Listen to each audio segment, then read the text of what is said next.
When a classified mission goes wrong, 68-year-old Captain Elena Reyes must use skills the Pentagon erased to save 8 elite soldiers and confront the military's greatest secret. The scorching Nevada desert night hit 8 Green Berets moving silently toward a suspected terrorist compound. Captain Elena Reyes monitored their progress from a dusty bunker 10 miles away, her wrinkled hands steady on the surveillance equipment. At 68, she was officially retired, but tonight, the Pentagon needed her unique skills, and all quiet on approach. Team leader Major Collins radioed. Elena's screen showed heat signatures matching their Intel 15 hostiles, lightly armed, but her gut churned. Something felt wrong, and then suddenly, her monitor flashed red. Major, thermal shows static drowned her warning.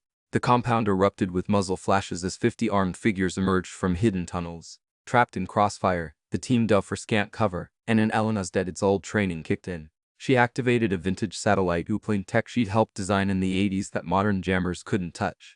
Fall back to Grid Bravo, she ordered through the interference. And who is this? Collins demanded as bullets sparked around his team. And a friend, move now, technicals incoming from the east. And as the team scrambled, Elena spotted what they couldn't, a sniper nest atop the compound. Her fingers flew across a keyboard, hacking into long-forgotten military systems. One encrypted command later, an automated turret eliminated the threat, and then the team reached temporary safety. But Elena knew their reprieve was brief. She studied the desert layout, spotting what younger eyes had missed: an ancient aqueduct system. Major, head southwest 200 yards. There's cover they don't know about. And Collins hesitated, then complied, as his team disappeared underground. Elena leaned back, her arthritic joints protesting. The military thought her era had passed. Tonight she'd prove them wrong. Inside a dimly lit Pentagon basement, Colonel Markham reviewed the ambush footage for the 10th time. Explain this, he demanded, pointing at the timestamp when the turret inexplicably fired. And who was that voice on our comms? And then across the table, Tech Sergeant Diaz shifted uncomfortably. Sir, the encryption matches. Project Nightingale. Markham froze. The classified 1980s program that trained female operatives officially disbanded after the Gulf War. And meanwhile, Elena scrubbed her bunker clean, removing every trace of her involvement. Her weathered face reflected in a dusty metal case Distinguished Service Cross. Purple Heart, awards the Army never listed in her records. She opened a hidden compartment, revealing a faded photo of her call female Nightingale team. And they are investigating, warned retired General O'Connor over a secure line. Elena's former co now ran a veterans group perfect cover. They'll trace the turret hack within hours. And then Elena studied Collins' team on her monitor, now waiting extraction. Then I'll disappear again. And wait. O'Connor paused. Collins filed an addendum to his report. Says he owes his life to that mystery voice. The men are calling you, the Guardian. And Elena's hands trembled, not from age, but emotion. After 30 years of erased service, someone finally acknowledged her team's legacy. She closed the metal case, decision made, and then at dawn, Markham's team stormed the bunker, finding only a computer playing static, and a single Nightingale patch pinned to the monitor. Elena sat in her Tucson garden, pruning roses with hands that still remembered every weapon she'd ever fired.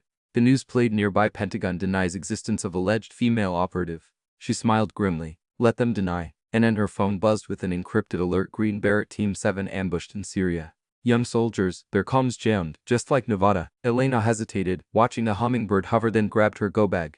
And in at a nearby storage unit, she accessed gear not seen since Desert Storm: modified body armor fitting her senior frame, a rifle scope with arthritis-friendly triggers. Last, she pocketed her Nightingale insignia. And hours later, Elena infiltrated a rebuilt-held village using tunnels she'd mapped decades prior. Her body protested every crouch and crawl, but muscle memory prevailed. She reached a vantage point overlooking the trapped team. In Team 7. This is Guardian. She rasped into their emergency frequency. You've got hostiles approaching from and identify immediately. Their lieutenant barked. And Elena sighed. Sweetheart, I stormed the Iranian embassy before you were born. Now shut up and move southwest. And then as the stunned team obeyed, Elena spotted rebel reinforcements arriving with a stolen U.S. drone controller. Her gnarled fingers flew across her vintage tablet, hacking the drone to strafe enemy positions. And then when extraction choppers arrived, the lieutenant looked toward Elena's position. She melted into the shadows, but not before saluting, a gesture the young officer solemnly returned. A Senate hearing room buzzed as General O'Connor wheeled Elena before the Armed Services Committee. At her insistence, he'd arranged this testimony over Pentagon objections. State your name for the record, Chairwoman Wilkins prompted, and Naptain Elena Maria Reyes. U.S. Army retired, service number 48362 9754. She ignored the gasps. That number had been purged from all databases. And Colonel Markham glared from the witness table. This is absurd. Project Nightingale was decommissioned in 1991, and in Elena unfolded yellow documents. Operation Silent Scorpion, 1987. My team extracted 23 diplomats from Beirut. She projected classified footage showing her squad in action, women moving through gunfire with practiced precision. And no records, Wilkins asked. And no successes were credited to male units. Our failures, they became reasons to exclude women from combat. Elena locked eyes with Markham. But we never stopped serving. And then when Syria footage played showing her drone hack saving Team 7, a young corporal stood abruptly.